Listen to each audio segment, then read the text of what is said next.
Welcome everybody to one of the final sessions of the conference. I hope you all had a great time over the last 3 days. So please welcome on stage the first presentation of the session today.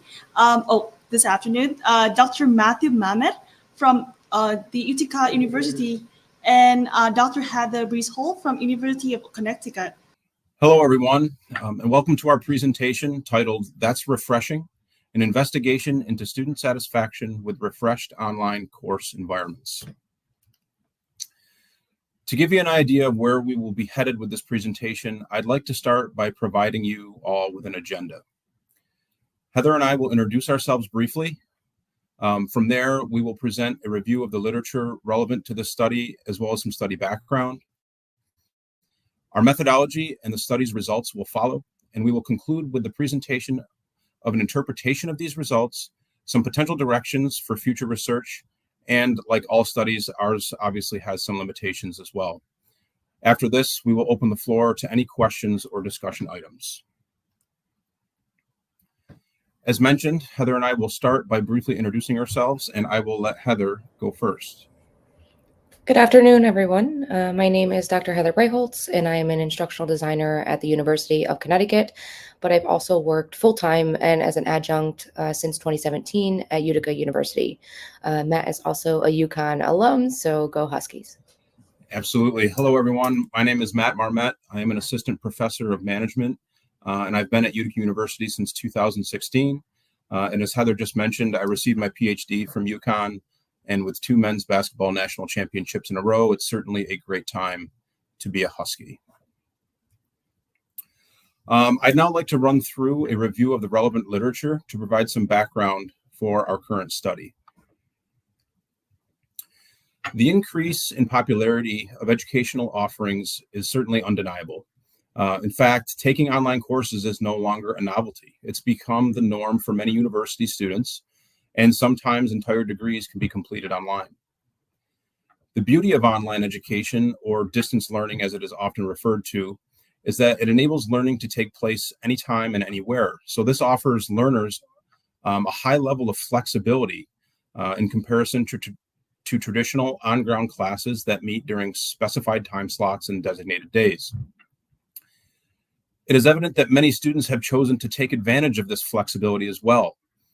The National Center for Education Statistics, using the Integrated Post-Secondary Education Data System, or IPEDS, reports that 59% of students at 5,831 post-secondary institutions were enrolled in distance education courses in fall of 2021. And although this number may seem large at face value, it's actually a fairly significant decline from 2020, when 73.4% of students were enrolled in these courses.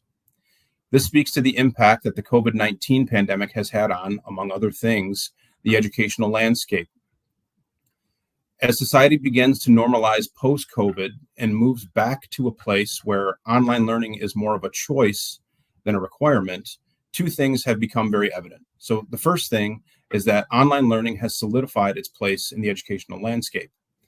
And second, due to this fact, online course designers and faculty members alike need to reshift their focus to the quality of online learning delivery. Although quality assurance is a term that has its roots in the manufacturing industry, it certainly transcends this sphere and has a place in the world of higher education where we are. For the purposes of the current study, the researchers are interested in how efforts made by the providers of quality, namely instructional designers like Heather and faculty members like myself, impact certain perceptions of satisfaction with the product they are using. So in other words, the online environments of the courses they are taking. E-learning itself is heavily dependent on the use of information and communication technology, the success of which has been shown to be a product of 2 distinct factors: system quality and information quality. System quality can be seen as the desired characteristics of the information system itself, whereas information quality refers to the accuracy, meaningfulness, and timeliness of the information produced by that system. Although both system and information quality have been linked to user satisfaction in prior literature, the focus here will be on system quality, as this is the factor that online instructional designers and faculty members have the most influence on. System quality includes 5 subdimensions, according to Lee and Zhu. These are reliability, flexibility, integration, accessibility, and timeliness.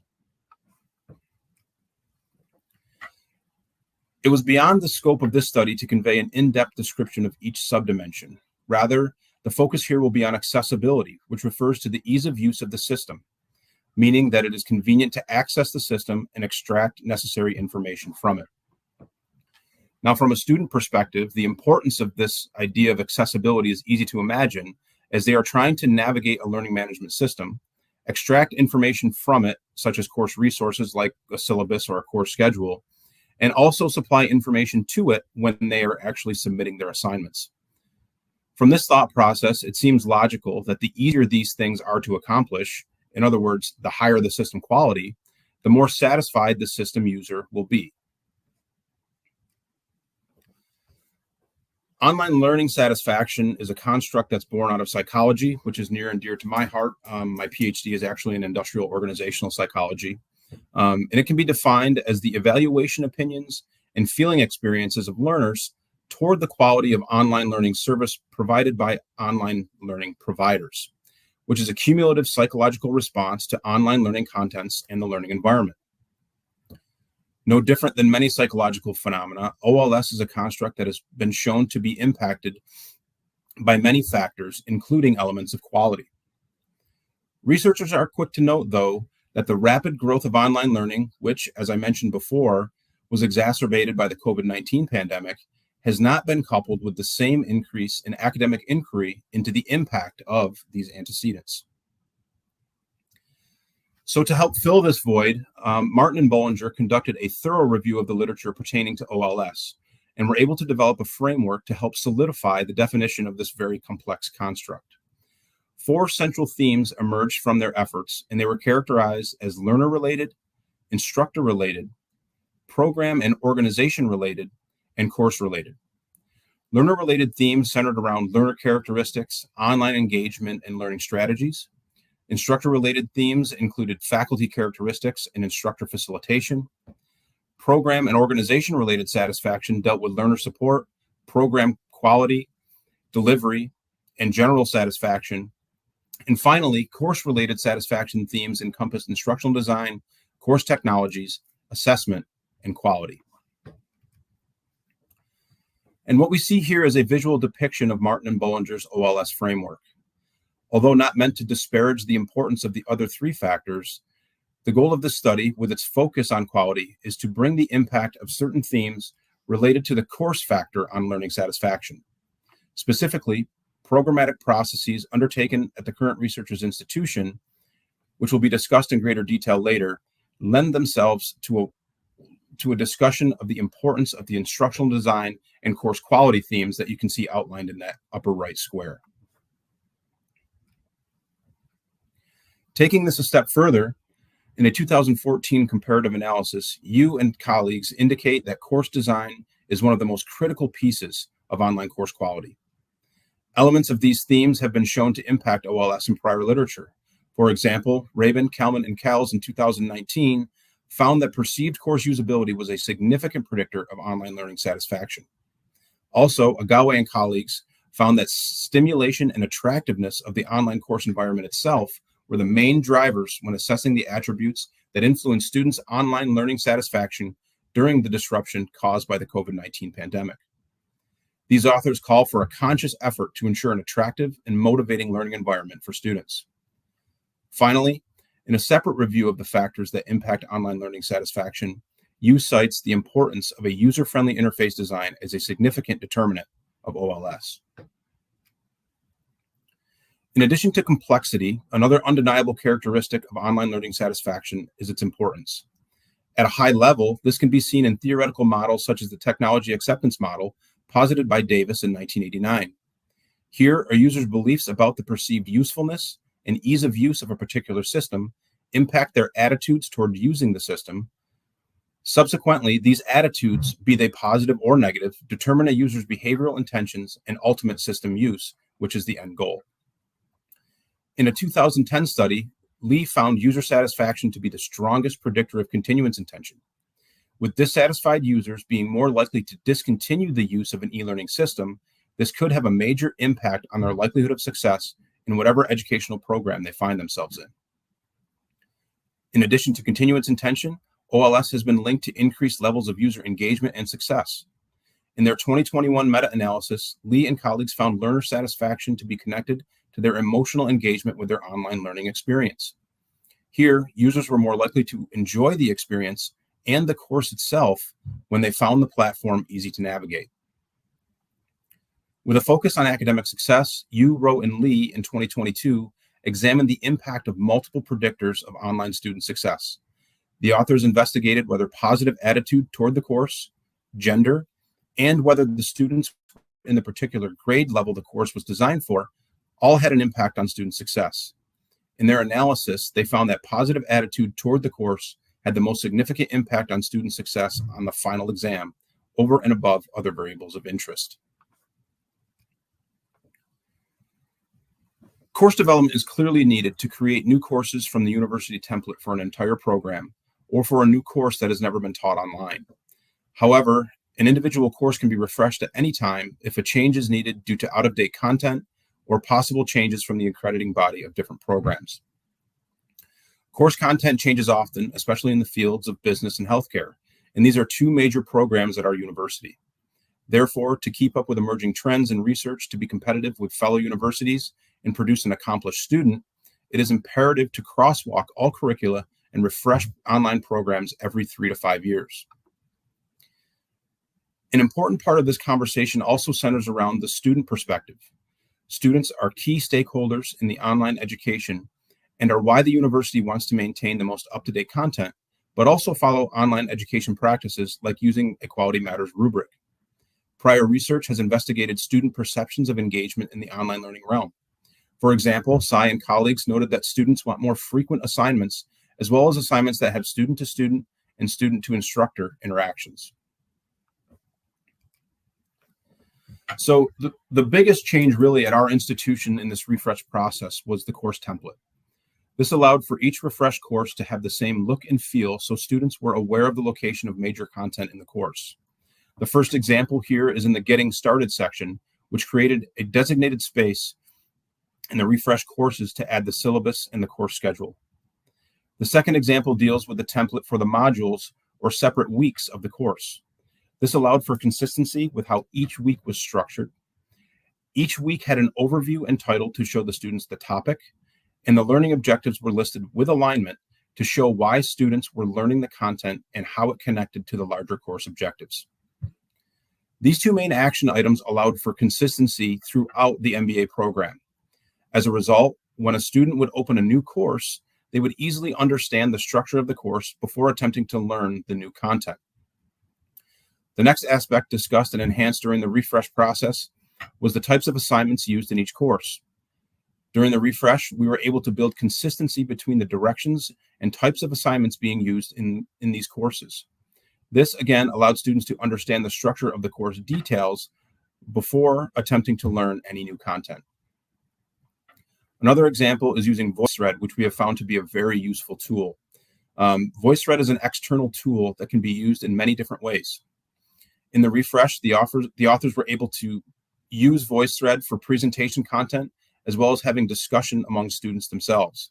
This goes back to that student-to-student interaction mentioned above.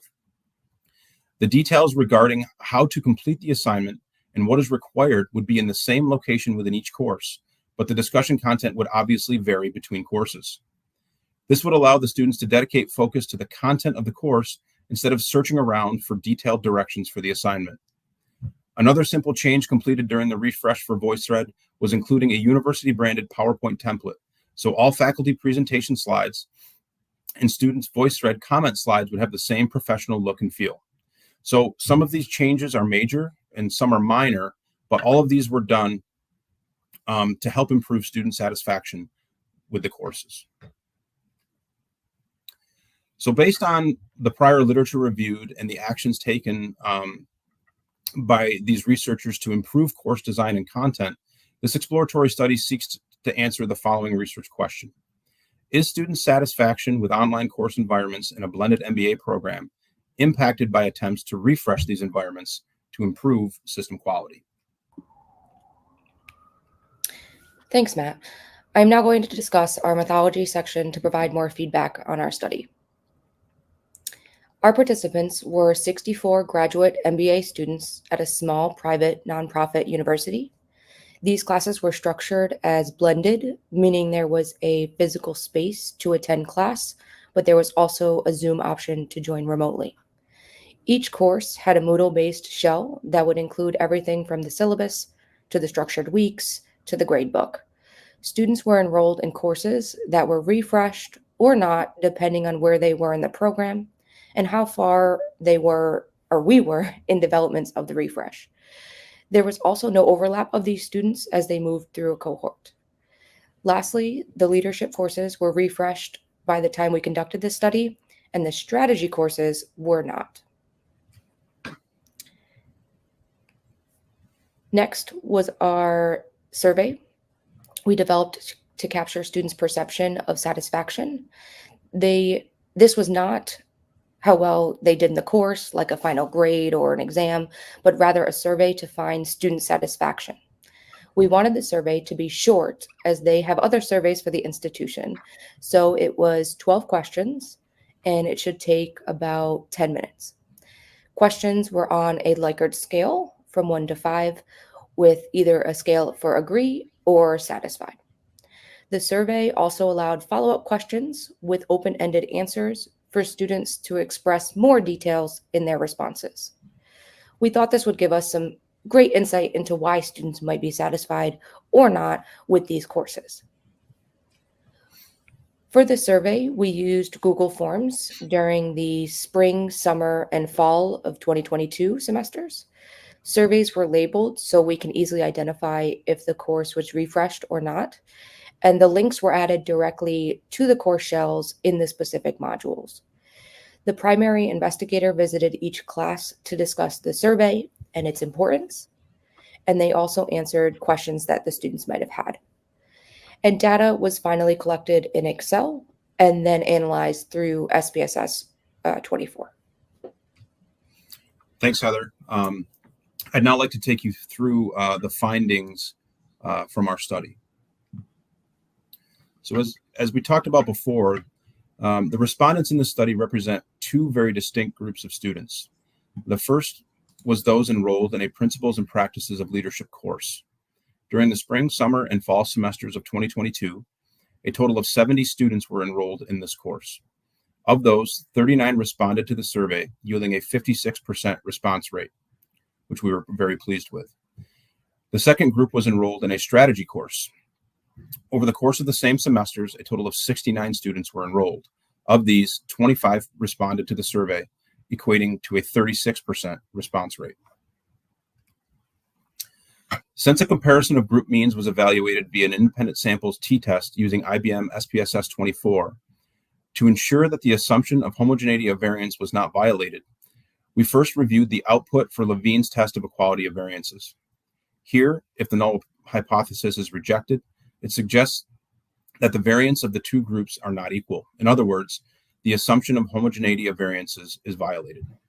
With a p-value of 0.08, results of Levine's test for equality of variances led to a failure to reject the null hypothesis. Thus, it can be concluded that the assumption of homogeneity of variances was upheld in our sample of students. Results of the independent samples t-test yielded an outcome in the direction we hoped for, given the time and effort that was undertaken to refresh the course environment attached to the leadership course.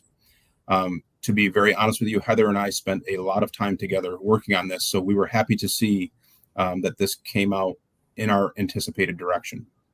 With a mean response of 4.26, the 39 respondents enrolled in the refreshed leadership course did indicate greater levels of satisfaction with the online environment than those in the strategy course, which had not been refreshed. However, with a p-value of 0.07, this comparison of means failed to reach statistical significance by just a slight margin. Next, I will go over the discussion section to provide more feedback. The analysis yielded results in our anticipated direction, as Matt mentioned. So this was great. we proved what we hoped for, and that our work increased student satisfaction. A specific result was the refresh leadership courses had a higher level of satisfaction than those in the strategy or not refreshed courses.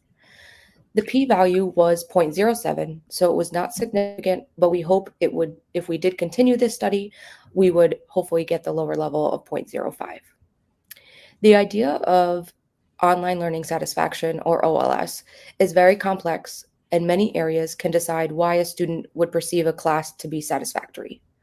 For example, our course refresh only used certain pieces of the larger OLS framework, and perhaps our study originally might have been overly narrow. To be quite honest, we did not do this for the study. Rather, we were doing this refresh and thought, maybe we could create this into a study. So this is newer to us. Finally, 23% of the 39 students provided open-ended responses on things that weren't really related to the course satisfaction. Directions for future research, as mentioned, this was not our original plan to do this study. So then during and after, we created some ideas of where this study can move to in the future. First was to include more of the framework for OLS into our developments. Specifically, the learner-related factors of student personality could be assessed if included.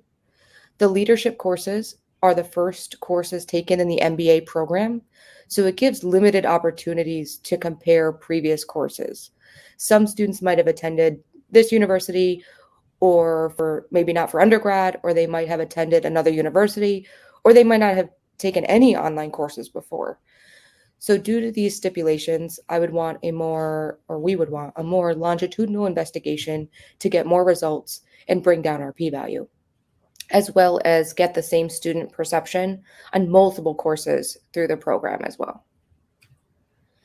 Limitations were definitely the sample of students, and each class yielded a cross-sectional analysis. So this only provided a snapshot, which again, a longitudinal study would increase this. Exploratory nature of the study produced a survey instruction that was not validated through a factor analysis, which could be helped by using more of the OLS. Finally, the data collection was from a very small sample size, which can be increased if we did this again over time, or even multiple programs, or even other institutions. So this concludes our presentation. We thank you all for your time and attention today, and we are happy to take any questions you may have for us. Additionally, I've included both mine and Heather's email address on this slide, should anyone like to reach out to us offline.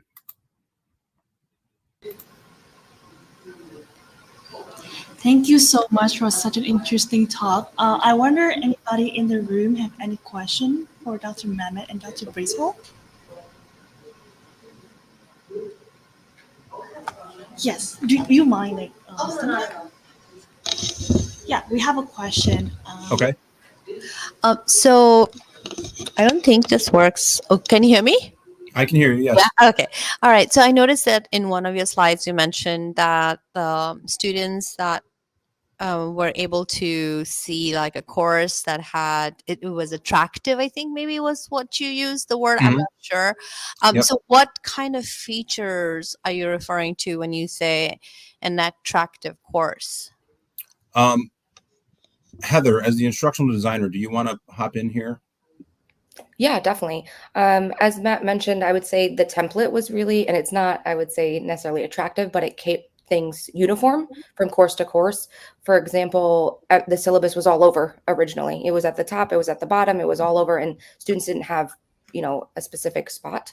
But as far as the template, which again had college colors, and then the tools, as Matt mentioned, were VoiceThread we used traditional discussions and assignments as well. But then also looking at it from the perspective that all the due dates were the same, or the same layout, the directions were the same layout. Again, the content would be changing, but it would just be consistent throughout. So every course that a student popped into as they progressed through the cohort would be similar in nature. And that really was something that we saw, especially with the open-ended responses. A lot of students, compared to where the non-refreshed, there was no template, there was no structure. And I can jump in here from personal experience too. So I teach the leadership course that we talked about in our presentation, and it's the first course that our MBA students typically take. And from an overall course perspective, I had read into a little research saying that with online courses for distance students, what we actually did was we took a really nice picture of our downtown facility. And we include that, like I include that on my syllabus, sometimes in the course shell environments as well, to give students who can't be here an idea of what this place actually looks like. And, we don't necessarily need to prove that it exists, but, to show them that, we are where we are at and what it looks like. And then from a week-to-week basis, Heather and I worked really hard and did a lot of back and forth finding. So for example, when we talked about leader member exchange theory and kind of the dyadic nature of leadership that leadership can take sometimes, for that week and other weeks, we found really nice icons to put at the top of each week that visual allowed the student to see kind of what the leadership topic meant, if that makes sense. So we would strategically pick these visuals to kind of portray what leadership theory or practice we were talking about during that week. So I think all of that kind of ties in, and it's and as I said earlier, some of these changes we made were really major things, but some, like including a picture of your facility or just kind of tying these images to course topics, I think adds these little tiny details add to the attractiveness and the engaging nature of the online course environment itself.